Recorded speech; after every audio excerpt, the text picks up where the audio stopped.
Kami dari kelompok 5 yang beranggotakan Diki Kurniawan, kemudian saya sendiri Rafiq Zainur Rosyadi dan Rizky Khairul Ihwan. Di sini kami akan mempresentasikan bab 5 yang berkenaan dengan perencanaan personel dan perekrutan. Di bab 5 ini ada 6 poin yang akan dijelaskan oleh kami bertiga, dan langsung saja ke poin yang pertama. Itu ada perencanaan dan peramalan angkatan kerja. Perencanaan angkatan kerja adalah proses untuk memutuskan posisi apakah dalam perusahaan yang harus diisi dan bagaimana cara mengisinya. Perencanaan angkatan kerja dilakukan oleh perusahaan dengan menggunakan berbagai alat dalam analisis mereka. Jadi perencanaan kerja itu proses menganalisa dan memutuskan untuk mengetahui posisi apa sajakah yang dibutuhkan oleh perusahaan dan bagaimana cara mengisinya, bagaimana cara merekrutnya sehingga pada saat proses perekrutan akan lebih efektif dan efisien. Kemudian strategi dan perencanaan angkatan kerja. Semua rencana angkatan kerja harus mengalir dari rencana strategi perusahaan, rencana untuk memasuki bisnis baru atau mengurangi biaya. Semuanya memengaruhi jenis posisi yang perlu diisi atau dihilangkan. Proses perencanaan angkatan kerja dasar adalah meramalkan permintaan pemberi kerja akan kebutuhan tenaga kerja dan penawaran angkatan kerja. Jadi semua rencana angkatan kerja harus bersumber atau berasal dari strategi perusahaan, itu harus sejalan lurus. Rencana untuk memasuki bisnis baru atau mengurangi biaya itu juga mempengaruhi jenis posisi yang diperlukan atau yang semestinya dihilangkan. Kemudian ada peramalan kebutuhan personel. Proses dasar untuk meramalkan kebutuhan personel adalah dengan meramalkan pendapatan untuk memperkirakan ukuran staf yang dibutuhkan dengan memperhatikan faktor strategis lainnya. Selain daripada itu, ada beberapa analisis yang dapat digunakan untuk meramalkan kebutuhan personel. Yang pertama ada analisis tren. Analisis tren sendiri adalah kebutuhan pekerja perusahaan di masa lalu selama beberapa periode tahun terakhir untuk meramalkan kebutuhan pekerja di masa depan. Kemudian ada analisis rasio, adalah teknik ramalan untuk menentukan kebutuhan staf di masa depan dengan menggunakan rasio antara atau rasio perbandingan. Contohnya, seperti volume penjualan dan jumlah pekerja yang dibutuhkan. Kemudian ada diagram sebar. Diagram sebar adalah metode grafis yang digunakan untuk membantu mengidentifikasi hubungan antara dua variabel. Kemudian ada peramalan personel terkomputerisasi. Ramalan terkomputerisasi memungkinkan manajer untuk membangun lebih banyak variabel dalam proyeksi personal mereka. Dengan program terkomputerisasi seperti ini, pemberi kerja dapat lebih akurat menerjemahkan proyeksi produktivitas dan tingkat penjualan menjadi kebutuhan personel. Seperti yang kita tahu, perusahaan-perusahaan besar sudah menggunakan sistem-sistem perangkat lunak untuk memudahkan mereka dalam proses perekrutan angkatan kerja. Hal itu akan lebih memudahkan dan akan lebih dapat memproyeksikan produktivitas dan tingkat penjualan menjadi kebutuhan personel yang benar-benar diperlukan oleh perusahaan. Kemudian meramalkan penawaran kandidat dari dalam.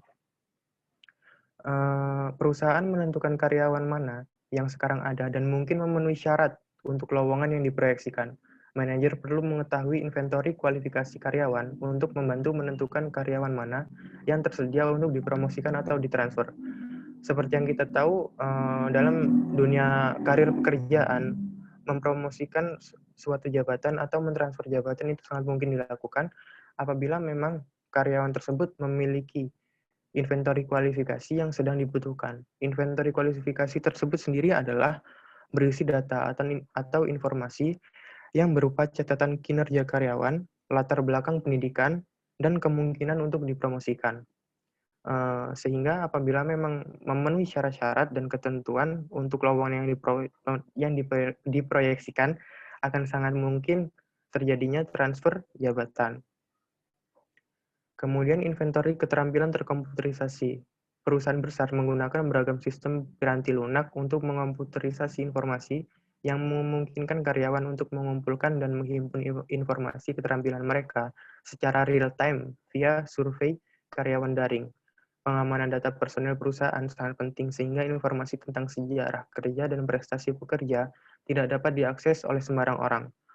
Nah, inventory keterampilan terkomputerisasi ini seperti yang tadi saya katakan bahwa perusahaan besar sudah banyak menggunakan sistem perangkat lunak. Jadi tidak mengandalkan sistem manual lagi karena cakupan yang cukup besar dan untuk meminimalisir waktu dan lebih efektif. Kemudian pengamanan data juga sangat penting agar tidak mudah diakses oleh sembarang orang dan untuk mencegah terjadinya persaingan yang kurang sehat. Kemudian meramalkan penawaran kandidat dari luar. Bila tidak memiliki kandidat yang cukup dari internal, maka yang diantisipasi adalah mempersiapkan dan fokus dikarenakan ketersediaan kandidat dari luar. Rencana ini juga harus meramalkan ketersediaan kandidat yang potensial dalam pekerjaan yang spesifik. Jadi, bila kandidat dari dalam tidak mencukupi, maka harus merekrut dari kandidat dari luar. Nah, perusahaan harus menspesifikasi kebutuhan yang dibutuhkan oleh perusahaan dan menentukan syarat-syarat dan apa saja yang tepat untuk posisi tersebut. Kemudian akan dilanjutkan oleh Diki Kurniawan. Baik, selanjutnya ada perencanaan suksesi. Perencanaan suksesi adalah proses berkelanjutan untuk secara sistematis mengidentifikasi, menilai, dan mengembangkan kepemimpinan organisatoris untuk meningkatkan kinerja. Dalam perencanaan ini ada 3 langkah yang harus dilakukan. Yang pertama adalah mengidentifikasi kebutuhan kunci. Pada langkah ini, manajemen puncak dan direktur SDM akan mengidentifikasi kebutuhan posisi-posisi kunci pada perusahaan. Selanjutnya akan meninjau bakat perusahaan yang ada sekarang, serta menciptakan profil keterampilan untuk posisi kunci tersebut. Langkah yang kedua adalah mengembangkan kandidat dari dalam. Setelah mengidentifikasi kebutuhan kunci yang ada, selanjutnya manajemen akan menciptakan kandidat dari dalam untuk diberikan pelatihan serta pengamalan lintas fungsional agar tercipta karyawan yang berpotensi tinggi. Sedangkan langkah yang terakhir adalah menilai dan memilih kandidat dengan cara menyeleksinya untuk mengisi posisi-posisi kunci tersebut. Next.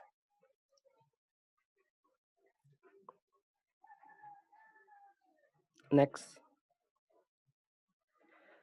Poin selanjutnya adalah perekrutan yang efektif.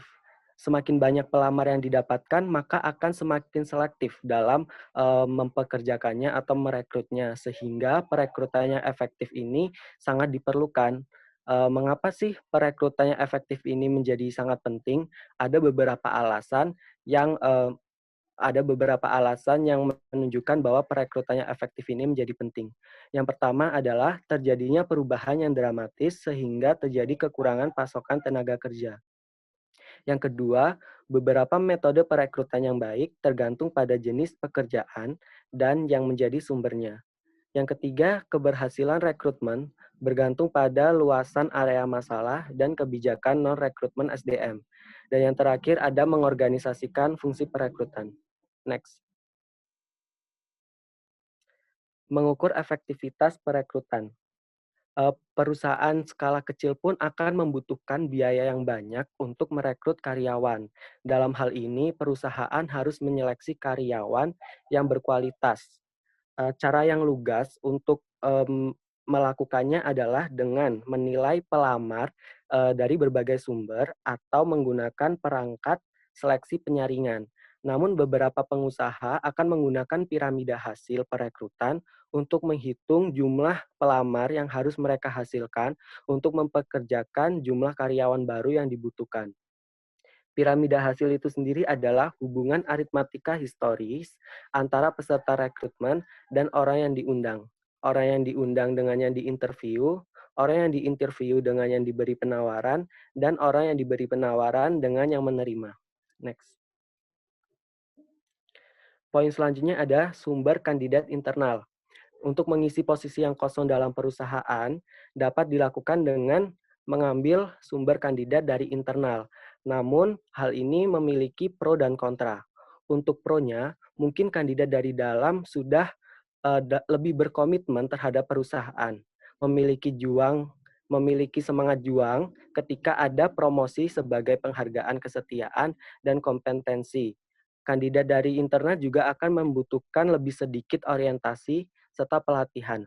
Namun ada juga kontranya, yaitu akan banyak karyawan atau pelamar yang gagal menjadi tidak puas, sehingga akan dibutuhkan pendekatan untuk menyampaikan alasan mengapa mereka gagal. Next. Untuk mengambil sumber kandidat dari internal ini terdapat dua cara. Yang pertama adalah menemukan kandidat internal.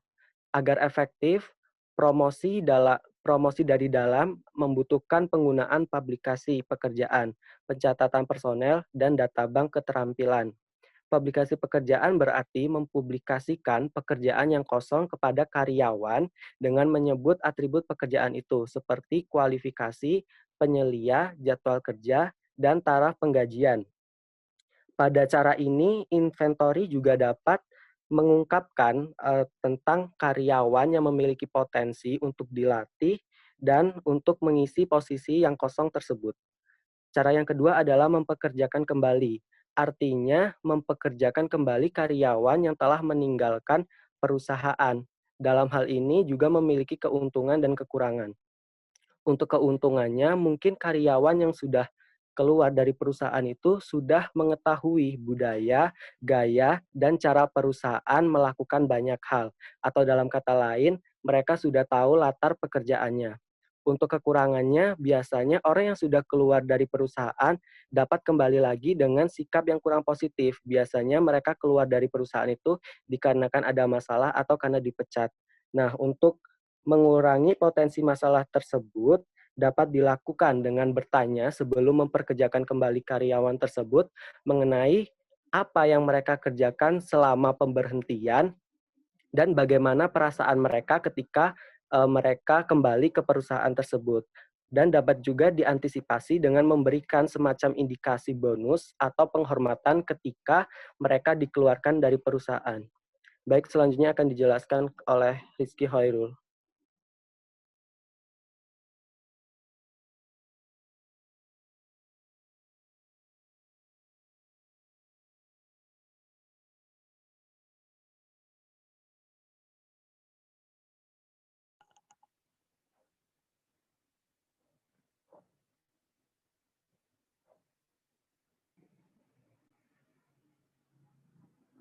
Rizky kalau udah bisa, poin keempat itu sumber kandidat eksternal. Perusahaan tidak selalu mendapatkan semua karyawan yang mereka butuhkan dari staf yang ada saat ini. Dan terkadang juga mereka tidak ingin seperti itu. Nah, berikut ada beberapa sumber yang dibutuhkan perusahaan untuk mendapatkan kandidat dari luar. Yang pertama itu ada perekrutan informasi dan pasar pekerjaan tersembunyi. Kemudian merekrut via internet, media sosial dan SDM, melalui periklanan, agen pekerjaan, organisasi temporer, dan penyusunan staf, mengekspor atau mengontrakkan pekerjaan tradisional, kemudian ada perekrutan eksekutif, 9 ada rujukan dan datang langsung, yang ke-10 ada layanan perekrutan atas permintaan, kemudian ada perekrutan dari perguruan tinggi, kemudian ada telekomuter, dan personel militer.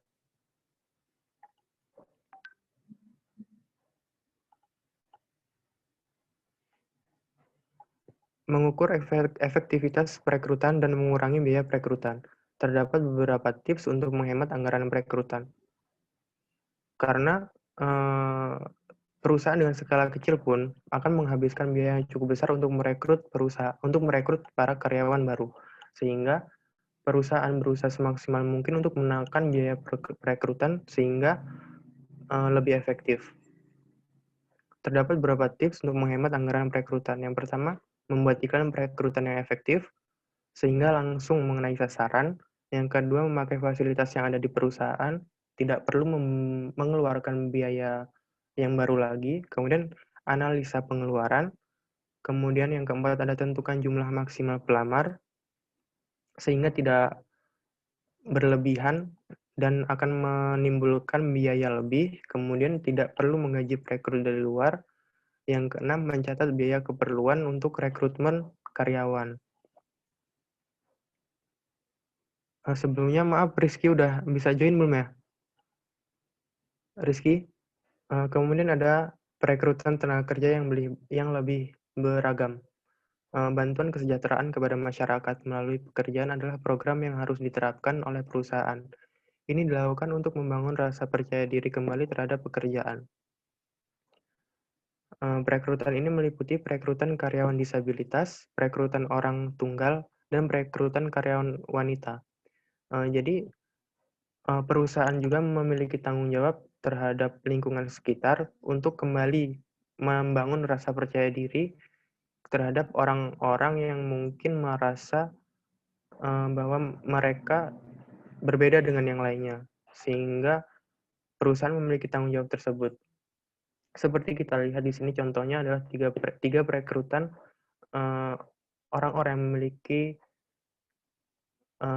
kebutuhan khusus dan mungkin memiliki tanggung jawab yang lebih besar dalam keluarganya, dan karyawan wanita juga merupakan salah satu sumber tenaga kerja yang walaupun mungkin dipandang kurang maksimal, tapi karyawan juga memiliki daya saing yang cukup besar di era sekarang ini. Kemudian ada 3 upaya yang harus diperhatikan dalam merekrut karyawan disabilitas, wanita, dan orang tua tunggal. Yang pertama, memahami halangan perekrutan. Yang kedua, memformulasi rencana perekrutan yang dibutuhkan. Dan tiga, menerapkan pekerjaan harian yang lebih spesifik. Jadi, upaya-upaya ini harus benar-benar diperhatikan sehingga tujuan dari perekrutan tersebut dapat tercapai dengan maksimal. Karena dalam perekrutannya mungkin saja terdapat halangan selama masa perekrutan, kemudian juga formulasi rencana perekrutan yang dibutuhkan itu harus disusun sedemikian rupa sehingga sesuai dengan kebutuhan. Kemudian pekerjaan yang diterapkan harus lebih spesifik sehingga tanggung jawab yang mereka jalankan dapat secara maksimal diselesaikan. Kemudian boleh dilanjutkan oleh Diki. Menggunakan formulir aplikasi. Dalam praktiknya, organisasi memerlukan berbagai macam formulasi aplikasi. Tujuannya dari formulir aplikasi ini berisi 4 jenis informasi. Di antaranya yang pertama, dapat membuat penilaian untuk hal-hal yang substansi. Dua, dapat menarik kesimpulan tentang kemajuan dan perkembangan pelamar itu sebelumnya. Yang ketiga, menarik kesimpulan tentatif mengenai stabilitas pelamar berdasarkan catatan kerja sebelumnya. Dan yang terakhir dapat mengembangkan data dalam aplikasi untuk memprediksi calon karyawan mana yang akan berhasil dan mana yang tidak akan berhasil. Jadi gunanya formulir aplikasi ini untuk mempermudahkan perekrut dalam mengetahui pelamar mana yang cocok untuk mengisi posisi yang kosong dan dan karyawan mana atau pelamar mana yang kurang cocok untuk posisi yang dibutuhkan. Next.